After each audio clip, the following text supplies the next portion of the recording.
Hey guys, welcome to my week 2 of Octoberfest Movie Fest. Last time I said this was supposed to be posted on Saturday. I completely screwed myself up when it comes to like the timing and the dating, and then of course I had to get 2 extractions done in my teeth, so it's been quite the scary thriller for me this entire month because I have been on painkillers and nothing but torture and pain. So I apologize for the timing on this, and this week it's actually 7 movies because I could not count the last time, so 7 this time. For this month, the theme that I chose is remakes because there aren't quite a lot of them that I have actually seen, because when it comes to remakes, I'm very iffy and very sentimental when it comes to it. So since we are talking about remakes, I can go ahead and spoil it for you because the majority of you have probably either seen the original or have probably already seen the remake of it. Let's already dive down to the first one that I saw. Day 5, I watched Carrie. The original came out in 1976, so we definitely needed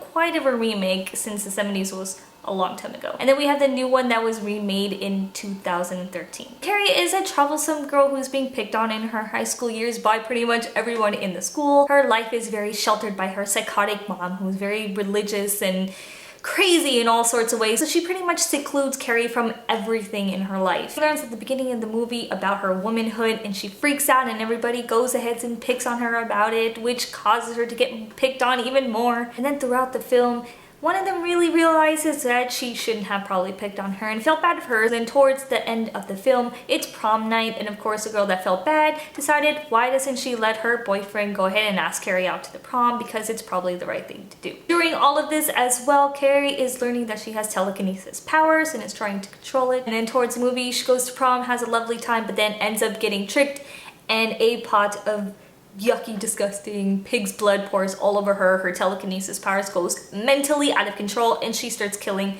pretty much everybody in the auditorium. So for the moms in this movie, I absolutely love the both of them. I think Julianne Moore in the remake actually did a quite more better job than the original. She was very, very psychotic, and she pulled that acting off in a brilliant way, and I just think I felt a little bit more of like that craziness when it came to her than the original mom. A little disappointing thing that I found with this movie, because they originally had said they wanted to adapt from the book, which probably would have been brilliant. It would have been amazing because the original Carrie kind of went off a little bit from the book. So the fact that they were going to go back to it and tell the whole story word for word probably would have been a great movie, but that's not what they did. What they did, in fact, is they pretty much they copied like scene for scene, word for word from the original Carrie, and it just kind of looked like a big copycat.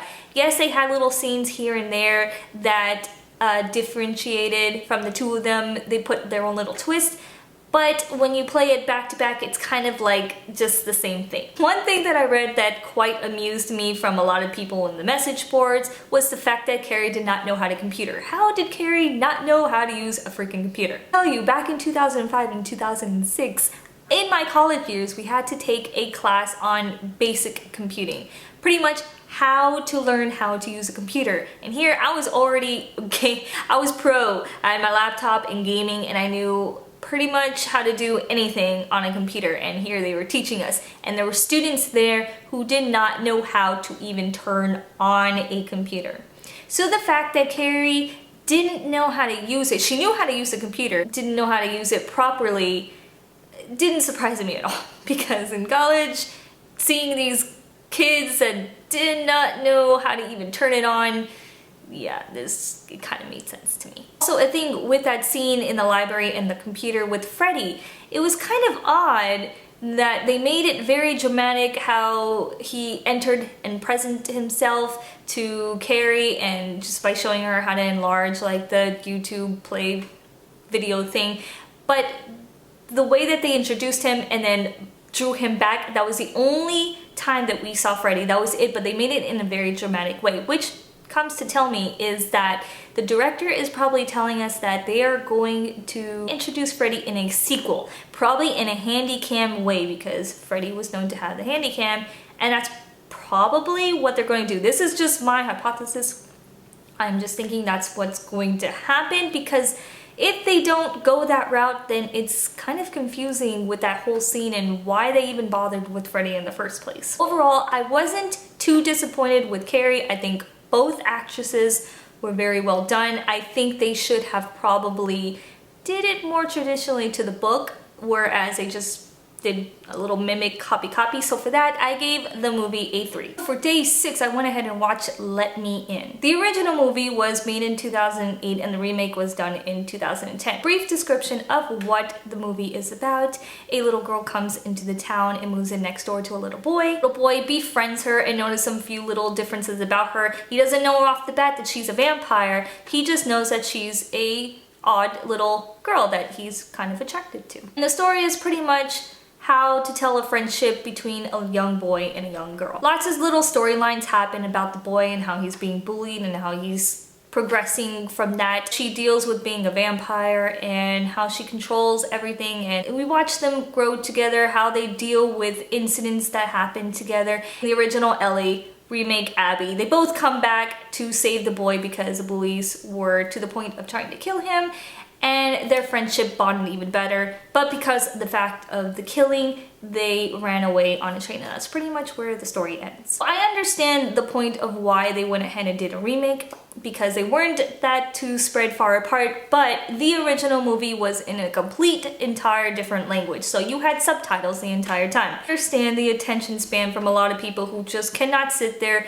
and read subtitles the entire time. For me personally, I do it all the time because I watch a lot of anime, I read a lot of manga, and so I read a lot of subtitles in pretty much everything that I watch. So for me personally, it wasn't such a big deal. Did really highly enjoy the original. I loved the acting. I think the girl who portrayed Ellie did a brilliant job. Chloe also as well. Hilarious that I just watched Carrie for the day 5 and then I watched Let Me In for day 6, not knowing that Chloe was in both of them. Actually, I didn't know that she starred in both of them, but she did a really good job as playing Abby. So 2 known differences, obviously, that we both know now, is that in the original her name is Ellie and the remake is Abby. The movies tended to be a little bit slow. It's one of those movies that you just kind of put on in the background and you just lay back and just relax and watch it. Of course, with the original, you're really focusing a little bit more unless you actually know the language, because of course you have to read it. In the remake, you're kind of just listening and watching back a little bit here and there. I tended to find the bonding story between the boy and the girl more easier when it came to the original than the remake. The remake was a little bit just a little, I don't know, I didn't tend to find that bonding connection that the original had. The question that I've been seeing in the message boards from both of the movies is if Ellie went against Abby, who would win? And I personally would probably think Abby would kick the shit out of Ellie, because if you watch the 2 of them, Ellie is a casual vampire. Her killing's a little bit more soft and sincere, whereas Abby is just terrifying, gruesome. She grips onto you and she's just like ripping the shit out of you. So she would probably destroy Ellie's ass. Well, it's not really a bad movie. It's a cute original story between a boy and a girl, and for that I gave the movie a 3. So my day 7, I went and chose Halloween, which is Rob Zombie's remake version of Halloween. The original one was in 1978. Holy shit, that was a long time ago, in the 70s. Back then, it was actually really good. I can still go ahead and watch it and still love it. As we all know what Halloween is about, Michael Myers started off as a little kid, he killed his whole family because he went psychotic, and then he grew up. Years later, he escaped from the whole ward, went back to his home, and started killing more people, and that's pretty much the story of Halloween. It's pretty much basic. It's a pretty basic story, and you pretty much know. This remake was in 2007, and boy, was I glad this movie was made. I can't believe I fucking waited this long to see this movie. This long, of how many years I have been stubborn from seeing this movie, because once again, it's a remake and I'm very sentimental with my remakes. But damn, this movie was really good. Both movies off the bat are amazing. They're awesome. They both have their own styles that make the movie of what it is. Both have their own little ways to scare the shit out of you and at the same time tell an amazing story. For Rob Zombie's remake, it technically isn't a remake. It's actually a prequel. That is what I would personally call it, and I believe that is what Rob Zombie kind of wanted to go about. He kind of went about his way to focus on Michael in his childhood years, to really get the sense of his psychotic dementia. It takes us on a glimpse of inside his head just to see how psychotic he is, just to see how messed up this kid is, just so we get an understanding of who he was before he became that psychotic killer. And I really appreciate the fact of him making this movie just so we can get a sense of like the feel of how he really was. It definitely was no short of any gore, and just the storyline itself left it open definitely for a lot of sequels. I really hope Rob Zombie does a lot more of these, because I just love Rob Zombie's style and just taste in his directing and his, I love every little bit about him. Everything. He should just direct all horror movies, just all of them. I can't believe my stubbornness waited this long to watch the movie, and for the rating that I gave this movie, a 4, almost a freaking 5, because it was that fucking good. On day 8, I chose Night of the Demons because I did not know that there actually was a remake of this movie. The original was made in 1988, so we got our 80s B horror movie, and the remake was in 2009. Summary into one. Pretty much these kids on Halloween, they throw a party into an abandoned house. It's actually haunted. In the original, they knew that it was haunted. In the new one, I don't know, they told the story of how it was a different entire story as it was. Kids all party into the house. There's a lot of like sex and craziness going on there. The demons are woken up, and they one by one go and kill each one of these kids. They had to possess a certain amount of kids in order to take over the entire world. Your typical demon stories. At the end of the night, the kids are pretty much trying to scramble around how to destroy these demons or how to get the hell out of there. Come by sunrise, when Halloween is officially over, the demons go back until next year and they can't do anything to them, and that's pretty much the movie. Off the bat, I was kind of iffy about this because I personally am a #1 fan of the original. I own all 3 copies. I didn't pay for it that much. I know a lot of people paid like 60 bucks because it was like rare and out of print, but I waited until they like remade them for like nothing. I think I paid like $5-6 bucks for all 3, and it was the best decision that I ever made. So yes, I was very iffy about knowing that there was a remake and having to watch it, and it was just, what can I say about this movie? Amelia Kincaid played the original Angela, and I personally adore her. I absolutely love her. I met her at Spooky Empire at one of those horror conventions in Orlando.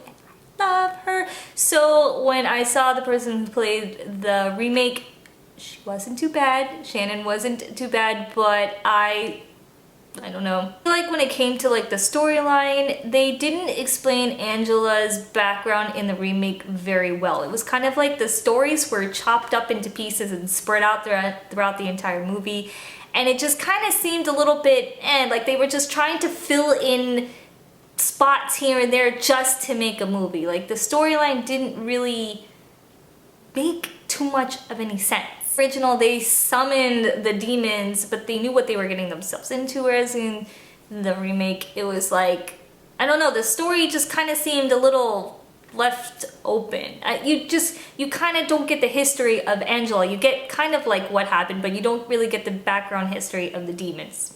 It was weird. I understand the whole reason of why they had to remake this movie, because it was made in the 80s and it's one of those cheesy B horror movies. I get it. It was actually more funny than scary. I personally think the whole bit is comedic, but that's your B horror for you. That's exactly what it is. It's like horror with a bit of cheesy baldness into it. Of course, with the remakes, you have to make it present. You have to make it in the now so people can like kind of relate to it. But I felt like they made it too much relatable, like they were trying too hard to make it seem like we're in the now. We're in the 2000s, because there was like Taco Bell mentioned in there, Instagram. There was like a bunch of things mentioned in there so that you would know that this is made in the 2000s and it's not a previous movie. Honestly, when it came to Edward Furlong's acting, I'm sorry, this was definitely not one of his best. I kind of found him slightly annoying, and his acting just wasn't all there, so I wasn't a big fan of Edward. The rating of this movie, because pretty much this movie was just back to back like a copycat. They did scene for scene, and the scenes that they copied was just, it was not very as very awesome as the original. A lot of sexual things going on there, so definitely do not watch this around young ones because it's just all about sex and gore and lots of sex and nudity. If they went on their own version, it probably would have been great, but scene for scene, and they kind of destroyed the copycat of the scenes, it kind of made the movie a little bit disappointing. So overall, with that said, I gave this movie a rating of a 2. So day 9 is My Bloody Valentine. Definitely needed a remake because the original was in 1981, so we've got our cheesy 80 back, and we needed it. The remake was made in 2009. The description of the movie is a bunch of coal miners up in the coal mine. Old avalanche starts happening. They all die except for one named Harry. Harry goes crazy and Harry starts killing everybody. Once they think they've gone and killed Harry, 10 years later, Harry comes back and starts killing everybody all over again. But this time, Harry is trying to kill those people that had originally left him in the mines. Pretty much the entire movie, we're following along Harry and trying to figure out who the hell Harry is and why is Harry killing people and how can we stop Harry from killing and we need to kill Harry. That's pretty much what My Bloody Valentine is about. Definitely appreciate the remake of this movie. Right off the bat, we start off with a ton of gore. We start off with tons of massacre killings, and there's blood and guts and just mayhem all over the place. And I highly appreciate that because we just jump right to the bone because we already know what the movie is pretty much going to be about. And so slash after slash after slash, it's very much appreciated. One thing about the movie, it's extremely predictable, especially if you're watching the remake, you're watching along, and right after the beginning, you're like, oh, I kind of already know who this killer is, and when you get towards the end, you're like, yeah, that's what I thought. So I kind of wish they probably took the twist and made another twist and be like, aha, so you think it's this person, but guess what? We're gonna take that and we're gonna twist it and it's gonna be this person. I kind of wish they kind of went that route. That it wasn't too bad of a story. Of course, it's a remake, so we kind of already know what the story is playing along with, but it was overall very well put together. So that being said, this movie was made in 3D. I think this probably would have been a lot better seeing it in the theater in 3D because they've got a lot of like really awesome like movements and things where things will be coming at you. So I probably would have appreciated it more. That being said, I kind of gave this movie a 3. Sorry. For my 10th movie is called I Spit on Your Grave. The original make of this movie was in 1978 and the new one was made in 2010. Description of the movie is a young attractive female goes out into like the woods, into the cabin to go write because she's a writer. She bumps into a couple of iffy guys who kind of give her a little bit of trouble. So as she's relaxing in her cabin, she's all alone. The guys come and start messing with her, and then there's a big whole rape scene that happens with this movie. After the whole rape scene, they go ahead and try and kill her to cover up all the evidence, which they did a very poor job. The female then, years later, comes back and tries her revenge on each one of the men. So as we're watching towards the end of the movie, she's having her revenge on all of those men that went ahead and raped her. And of course she succeeded. A lot of you are going to say this is not a horror movie. What are you talking about? In a sense, you're right. It's more of like action and got a lot of suspense in there and crime. So it's not really a horror movie. I kind of ran out of things to watch because I didn't really have that many remakes as horror that I really was interested in. So I chose this one because I was highly interested because I saw the original. So personally need to tell you guys that this movie is definitely not for most of you. This movie is very intense, not in the fact of like killing wise, but it's very intense and personal when it comes to like a lot of females because you deal with a huge scene that involves rape. Very identical to The Last House on the Left. So if you personally had very strong negative feelings towards that movie and it's something that you can't watch, then I definitely highly don't recommend you watching I Spit on Your Grave because it's exactly like The Last House on the Left. The remaking of this movie, I thought it was very well put together because the old previous one was done in the 70s and it was kind of cheesy in the 70s. Definitely agree with everything that they did. The movie was very still intense to watch. It was intense only up to that part of the whole rape scene, and then after that it's brutally in killing of everybody because of revenge. Those parts I thought they did very well. In the original, it was kind of cheesy way of killing them, although I did kind of like the way that she killed the people. But in the new one, the way that she killed everybody one by one was very well done too. I think personally, except for one of the killings was kind of meh. The way that she did it was kind of like, well, we really don't know how we can kill this guy, so we're just gonna go about this way, and that's what they rolled with, which, not too bad. I mean, it was kind of okay, but I still found it like a meh. So other than that being a remake, and I don't really want to talk too much about it because it's kind of one of those movies that's kind of like, I don't know, it kind of makes me uncomfortable to talk about. Being said, the rating that I gave this movie is a 3, but I kind of wanted to make it a 2 because it wasn't really that enjoyable. Not because of the whole rape scene, but because of the movie overall. It just wasn't one of those movies that I found pretty interesting, or most people found pretty interesting. It was kind of like a dull remake. So for day 11, and my last movie for this week, I went ahead and chose Evil Dead. Yes, I waited this long to watch this remake because I was highly pissed that they even bothered to do a remake for it. But I understand the original was made in 1981, and I guess people need a remake because they don't like old awesome movies. Remake of the movie was made in 2013, so I waited an entire year, almost 2 years, to actually see this movie. I waited 2 years to build up my courage and strength to not get so pissed about it. So you know I love me some Bruce Campbell. I love me some Bruce Campbell. So when I did hear that they made this remake, I was so emotionally pissed and so mad that they went ahead and touched this classic. This just, why did they go ahead and just touch it? And I was just so entirely mad about it that I refused to watch it. So for the description of this movie, I'm gonna go ahead and give you the remakes version. So a group of friends go into the cabins because one of them has a drug addiction problem and she's trying to fight it. So they go out into the cabin to try and fight it. A whole group of friends along to support her, as well as her brother who she hadn't seen in a long time, and he's there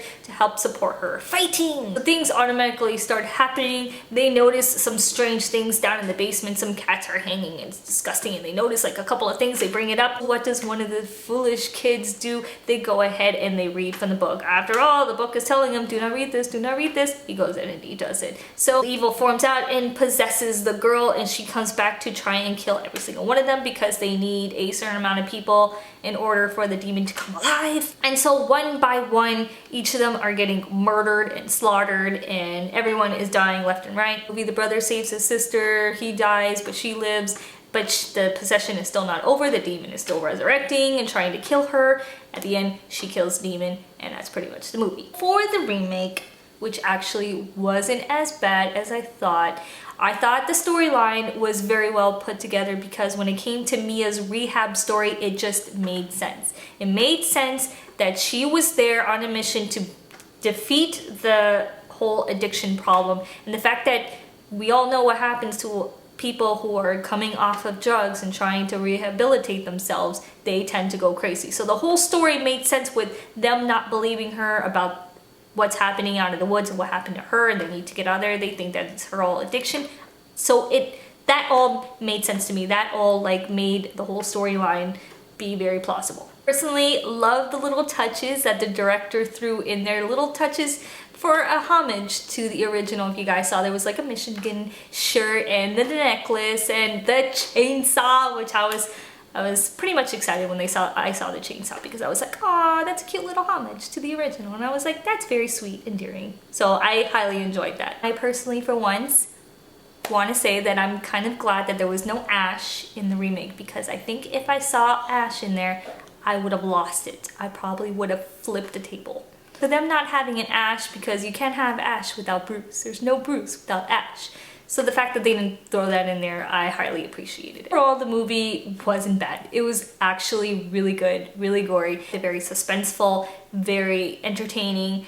And for that, I apologize for not seeing it this long, and I apologize for ranting and raving so much about it. But it's no Evil Dead movie. It's just no Evil Dead movie.